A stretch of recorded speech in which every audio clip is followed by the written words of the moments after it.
Hello, everyone. I hope you are all having a fabulous week. I am here today with a hybrid hijinks video featuring the My Oasis collection from Traci Reed. I love this collection. So, for hybrid hijinks today, we're going to talk about how to cluster up our layouts, how we can cluster our hybrid products and add dimension and depth and fun layers. I have been absolutely obsessed with adding layers to my projects recently. So you're going to see a lot of projects coming that feature lots of layers of mixed media, layers of paper, lots of little things, lots of layers and lots of little details. I've kind of decided that's my jam right now. So I started with this gorgeous plaid paper from the My Oasis collection. I love this paper.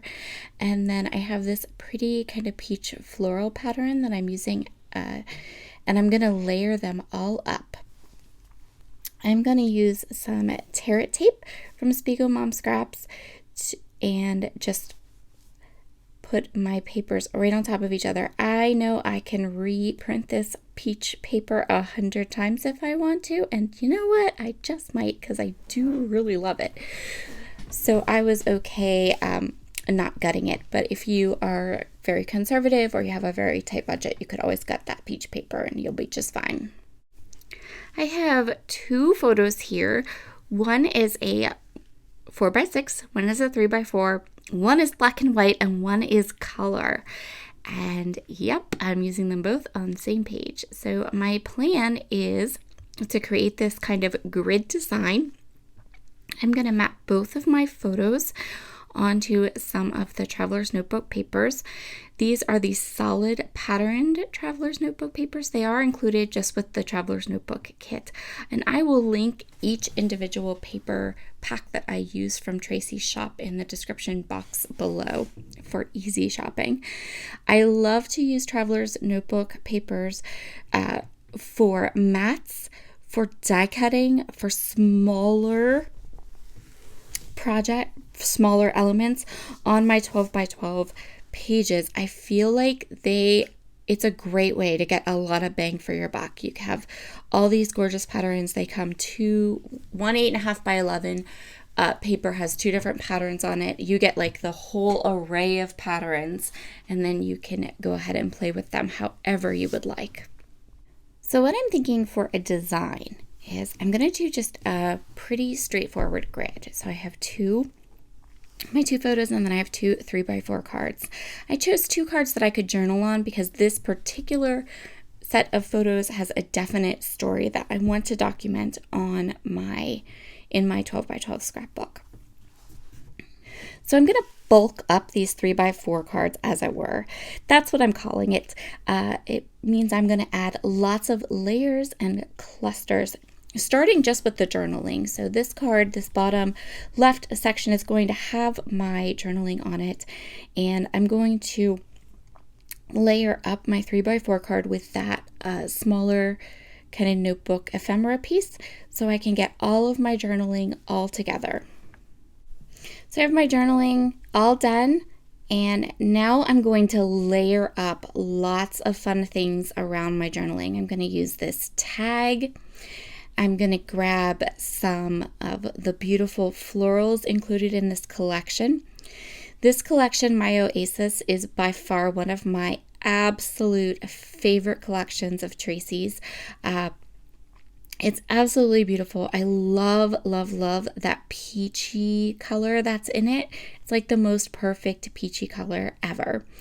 And it's been so much fun to have this blog post on Traci's blog every month and to have this video series because it allows me to kind of really just use the products and showcase the designs and collections and the absolute ways and reasons I love hybrid scrapbooking.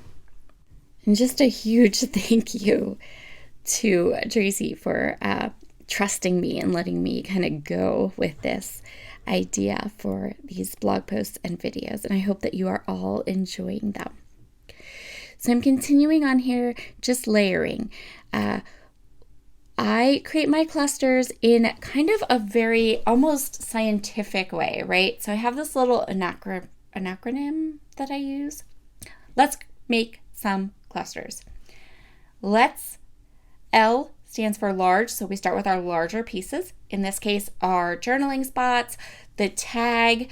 Then we go to our medium-sized pieces. In this case, the flowers and those leaves.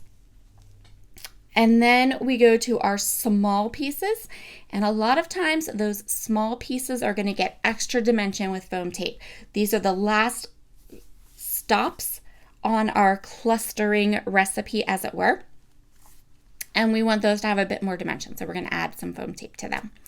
And then confetti. Confetti is sequins. Confetti is little Nuvo drops. Confetti is that just black splatter you add right on the ends. Or those tiny little details. I'm going for a pretty clean and simple layout here. I really don't want to cover up. I love the plaid on that background paper.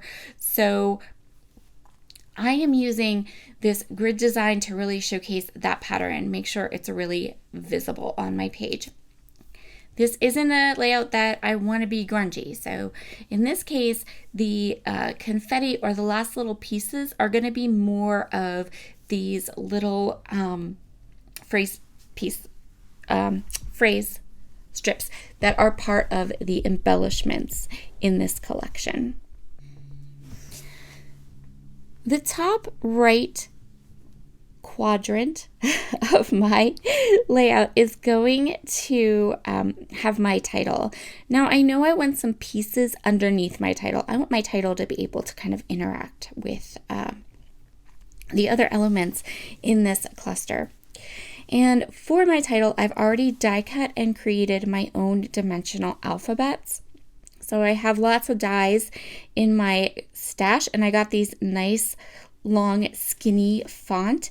And I'm going to go ahead and put my title right there below and kind of interacting with the flower and that journaling card that I'm using for the fourth quadrant in my page. My title is called Bed Scrapping, and just as an aside, as I lay down these letters, the story that kind of goes along with this is in May when I had my surgery. Before I had surgery, I had created this little kit of scrapbooking supplies, and I had a little bed table, and I put all of those scrapbooking supplies in the bed table right on this little bench that sits in my bedroom. And at first I wasn't sure if I was even going to use it. Was I even going to be feeling like scrapbooking? But sure enough, at one point I had a week and a half into recovery, I really felt like I wanted to kind of sit up and do something. And it came in handy that I had already kind of curated this collection of supplies that allowed me to sit up for probably like an hour and a half until I didn't feel so hot and needed to lay back down. And I went ahead and did some pages in my memory planner. So that was really fun and cool. I was glad that I had taken the time to curate that kit. I was glad that I had taken the time to kind of think ahead and think that maybe at some point I would want to do something like this, and then to actually be able to use it. And my husband, who is the sweetest person, took the photo of me bed scrapping.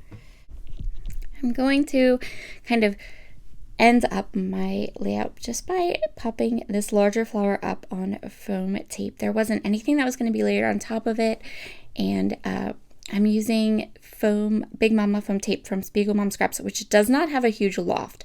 So this foam tape is a little on the shorter side. So my title is still pretty front and center here. And here is my finished project. Thank you so much, everyone, for joining me today. I hope you have a wonderful rest of your week. If you are in my part of the world and are getting snowstorm after snowstorm, I hope that you are warm and cozy and maybe scrapbooking a little bit. Have a wonderful day. See you later. Bye.